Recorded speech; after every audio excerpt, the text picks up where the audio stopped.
घातक। अबोध भद्रा से जवानी में ऐसी घातक भूल हुई कि उसका अच्छा भला जीवन अभिशाप बन गया। फिर यह अभिशाप ही उसके लिए वरदान का कारण बना। वो उस मार्ग पर आरूढ़ हुई जो उच्चतम प्रज्ञा की तरफ ले जाता है।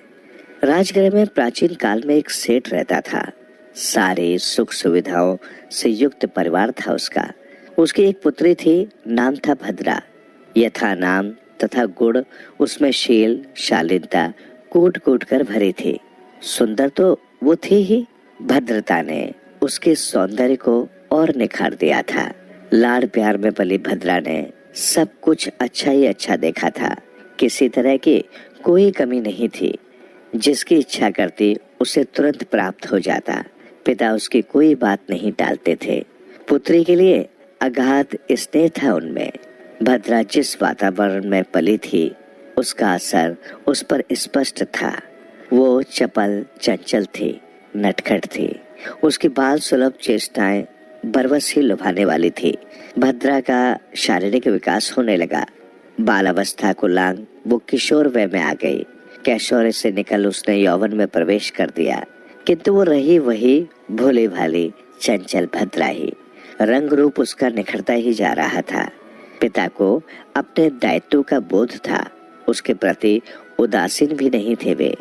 पुत्री के यौवन की वृद्धि अनदेखी न करते हुए सेठ पिता ने उसके विवाह की बात संबंधियों और हितैषियों के कान में डाल दी थी और इस ओर प्रयत्न भी होने लगे थे। इसकी भनक भद्रा को लगी तो उसका मन आह्लाद की लहरों में हिलोर लेने लगा था। भद्रा के लिए विवाह अभी तक वही गुड्डों वाला खेल था जो वो अब तक खेलती आ रही थी। बड़ा आनंद आएगा वो सोचती। उसने अपने ही तरीके से इस विषय में कल्पनाएं बनानी प्रारंभ कर दी। वो अलबेले सपने देखने लगी। भद्रा को वास्तव में विवाह की असलियत का कोई भान नहीं था। विवाह क्या होता है, इसका क्या अर्थ होता है, विवाह क्यों करते हैं, इस प्रश्नों का कोई उचित उत्तर उसके पास नहीं था। उसने इस पर कभी विचार भी नहीं किया था। कुल मिलाकर विवाह की गंभीरता से पूर्ण तथा अनभिज्ञ थी भद्रा। अबोध थी। उसके प्रति बिल्कुल उदासीन थी वो। उन्हीं दिनों राजगृह में सहसा चोरी की घटनाएं बढ़ गई।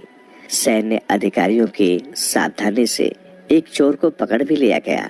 अचरज की बात ये थी कि वो चोर कोई साधारण व्यक्ति नहीं था।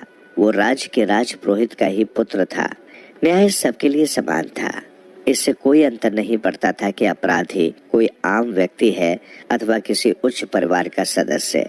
फिर कभी कोई राज्य में चोरी आदि अपराध करके उसकी शांति भंग करने, असुरक्षा का वातावरण बनाने और लोगों में भय उत्पन्न करने का दुस्साहस न करे। इस दृष्टि से अपराधी को कठोर से कठोर दंड देने का प्रस्ताव रखा गया। आदेश हुआ कि चोर को सार्वजनिक रूप से मृत्यु दंड दे दिया जाए। राजा के अधिकारी उस चोर को मृत्यु दंड देने के लिए उसे लेकर निकल पड़े। जहां से निकलते उत्सुक लोगों की भीड़ जमा हो जाती। अरे ये तो राजपुरोहित का पुत्र है, सुथक। भीड़ में से कोई आवाज लगाता, फिर लोग एक दूसरे को धकेलकर उसे देखने को आगे बढ़ते। हाँ, सुथक ही तो है, राजपुरोहित का पुत्र। और ये नीच कर्म घोर अनर्थ है। देखो तो भला, देखने में कैसा भोला भाला सज्जन लगता है, कितना सुंदर भी है। भीड़ में से कुछ ने कहा। बिल्कुल ऐसे ही विचार भद्रा के भी थे, जो ये कौतुक देखने अपने घर में ही खड़ी हो गई थी। सच कैसा बाका जवान है, उसने अपने मन में कहा। और अचानक ही उसके मन में इस युवक के लिए कुछ अलग ही भाव उभर आए।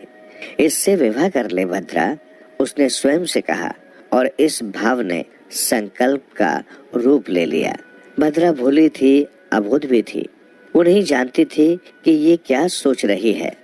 जो वो सोच रही थी उसका परिणाम क्या होगा, इससे पूर्णतः अनजान थी वो। भद्रा को अपने संकल्प की भीषणता का भी कोई आभास नहीं था। उसने तो ये सोच लिया। जो सोच लिया वो तो बस जानती थी कि उसकी कोई भी इच्छा खाली नहीं जा सकती। अगर उसने अपने पिता से कह दिया तो वो हर स्थिति में उसकी इच्छा को पूरा करेंगे। उसका ये विश्वास अटल था। वो सत्य भी था। सेठ अपनी पुत्री का हर कहना मानते थे। भद्रा ने अपना मन बना लिया, परंतु सूतक को तो जल्दी ही मृत्यु दंड दे दिया जाएगा। उसके पास ज्यादा समय नहीं था, उसे शीघ्र कुछ करना होगा। वो दौड़ी दौड़ी अपने पिता के पास गई। पिताजी, आप मेरा विवाह करना चाहते हैं ना? उसने निसंकोच कह दिया। हाँ, क्यों? भद्रा के पिता इस अचानक और असमय की पूछताछ से हतप्रभ रह गए। तो मेरा विवाह सूतक से कर दें।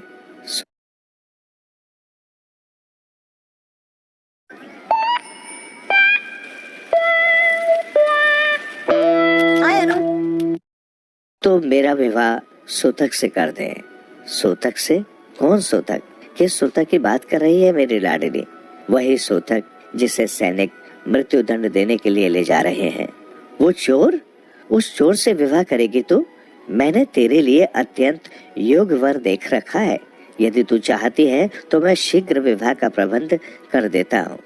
परंतु पिताजी, सूतक में क्या कमी है? वो भी तो योग्य है, मेरे योग्य, किंतु वो चोर है, अपराधी है।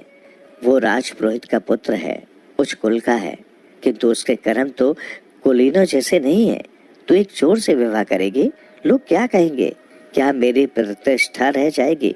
नहीं नहीं, ऐसा कैसे संभव हो सकता है? हो सकता है पिताजी, कैसे नहीं हो सकता? आज तक आपने मुझे किसी भी बात के लिए मना नहीं किया। मेरी कोई इच्छा आपने खाली नहीं जाने दी। मेरी प्रार्थना है आपसे, किंतु किंतु परंतु कुछ नहीं। अगर आपने मेरी बात नहीं मानी तो मैं प्राण त्याग दूंगी। नहीं बेटी नहीं।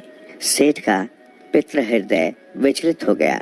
जब पुत्री को समझाने के सारे प्रयत्न बेकार हो गए तो सेठ ने हार कर कहा, ठीक है, प्रयत्न करता हूँ। भद्रा की प्रसन्नता का ठिकाना न रहा। वो जानती थी कि पिता का प्रयत्न सफलता की सुनिश्चितता है। उसे पता था कि राज्य का प्रमुख श्रेष्ठी होने की वजह से उसके पिता का राज्य के अधिकारियों पर उचित प्रभाव है। वे उनकी बात टाल नहीं सकते। ऐसा हुआ भी। सेठ के प्रभाव और धन ने अपना कमाल दिखाया। सेठ ने अधिकारियों को आश्वस्त किया कि वो सूतक को सुधार लेंगे। भविष्य में सूतक कोई अपराध नहीं करेगा।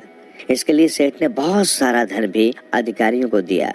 सूतक को छोड़ दिया गया। तुम्हें सेठ जी के आश्वासन पर छोड़ा जा रहा है।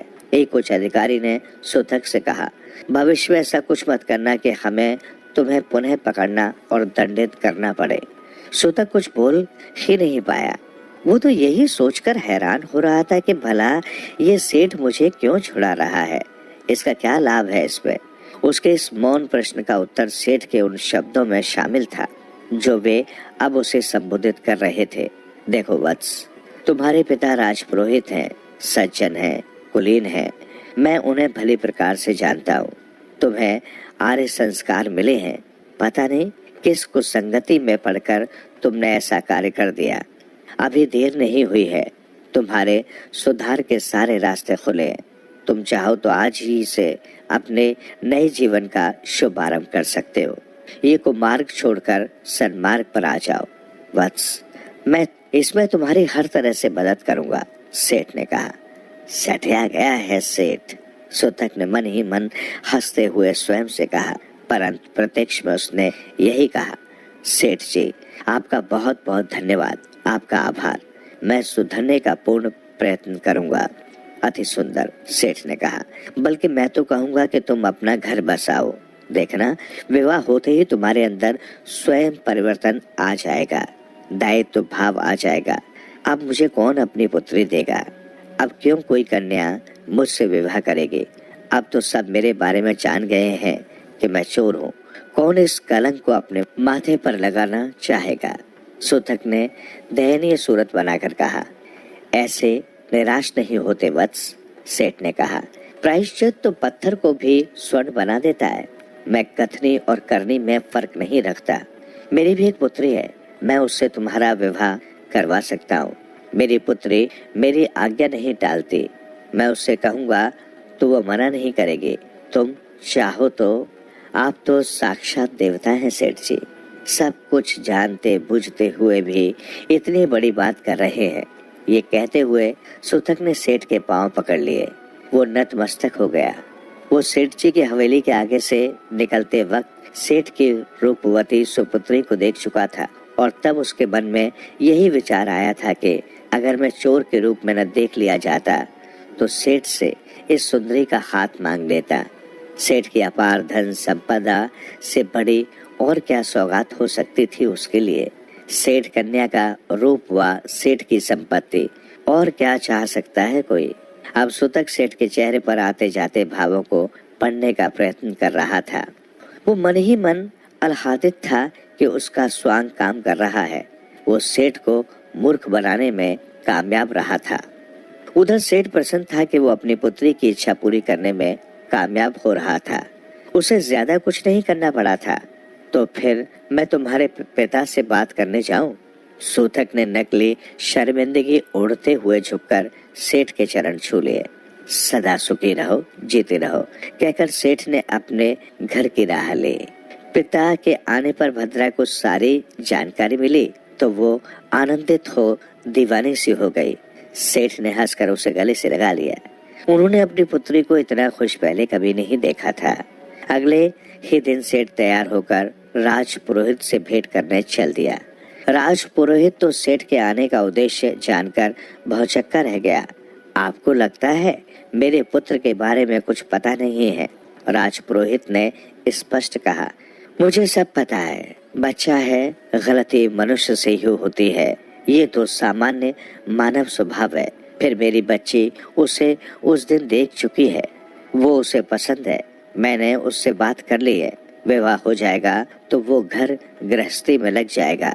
फिर कहाँ फुर्सत होगी उसके पास इन व्यर्थ की बातों के लिए। सेठ ने कहा, ये तो आपकी महानता है, आपकी उदारता है। आप जैसा चाहे, मैं क्या कह सकता हूँ? राज पुरोहित ने विनम्रता पूर्वक कहा। इस प्रकार आलोचना और विरोध के स्वरों की चिंता न करते हुए सेठ ने अपनी नासमझ पुत्री भद्रा का विवाह कलंकित सूतक से कर दिया। सेठ ने केवल अपनी बेटी की खुशी देखी और किसी बात से उसने कोई मतलब नहीं रखा। सेठ के पास किसी तरह की कोई कमी तो थी नहीं। उसने बहुमूल्य आभूषणों, वस्त्रों, अन्य दान दहेज के साथ अपनी प्रिय पुत्री को विदा किया। विवाह हो जाने के पश्चात दोनों अपने नए जीवन की नए ढंग से शुरुआत की। भद्रा तो अपना मुंह मांगा मनचाहा पति पाकर आनंद में खो गई। वहीं सूतक भी नव यौवन का रसपान पर मुग्ध हो गया। रूप के अलावा तो उसे कुछ सुध ही नहीं रही। जैसे भंवरा फूल पर चिपक जाता है और मधु की मृदुलता में लीन हो जाता है, वही दशा सूतक की हुई। जब तक सब कुछ नया नया था, सूतक का मन अपनी नई नवेली वधु में ही रमा रहा। उसमें ही बदलाव देख राजपुरोहित को भी प्रसन्नता व संतुष्टि थी और सेठ को भी। आश्चर्य है, राजपुरोहित की प्रतिक्रिया थी। मैंने कहा था ना, सेठ ने गर्वान्वित होते हुए कहा। कुछ वक्त ऐसे ही व्यतीत हो गया। फिर जैसे कि कहावत है, चोर चोरी से जाए, हेरा फेरी से न जाए। सूतक के दिमाग का कीड़ा कुछ दिनों बाद कुलबुलाने लगा। उसके भीतर का चोर फिर कसमसाने लगा। उसकी इतनी बदनामी हो चुकी थी कि अब उसमें बाहर कोई वारदात करने का साहस ही नहीं बचा था। इसलिए उसने घर में ही चोरी करने की सोची। भद्रा के बहुमूल्य आभूषणों, वस्त्रों और अन्य सामान पर सूतक की नजर पहले दिन से ही थी। उसने उन पर हाथ साफ करने, उन्हें हथियाने की योजना बनाई। अब उस पर से रूप यौवन का नशा भी उतर चुका था। इस तरह एक दिन उसने भद्रा से प्रेम आलाप के मध्य ये इच्छा प्रकट कर दी कि वो उसके साथ बाहर जाना चाहता है, गृहस्थी के झंझटों, घर के बंधनों और परिवार की सीमाओं से दूर, जहाँ बस तुम और मैं, कोई अन्य न हो। भद्रा को इसमें अपने पति का अगाध प्रेम ही दिखाई दिया। उसके निश्चल मन में एक बार भी ये विचार नहीं आया कि सूतक की कुदृष्टि उसकी धन राशि, उसके मूल्यवान आभूषणों आदि पर थी। वो उसे बस राह का कांटा समझता था और उससे मुक्ति पाना चाहता था। वो उसका वध करना चाहता था। सूतक अपनी भोली भाली पत्नी भद्रा को किसी एकांत स्थान में ले जाकर उसे मार देना चाहता था।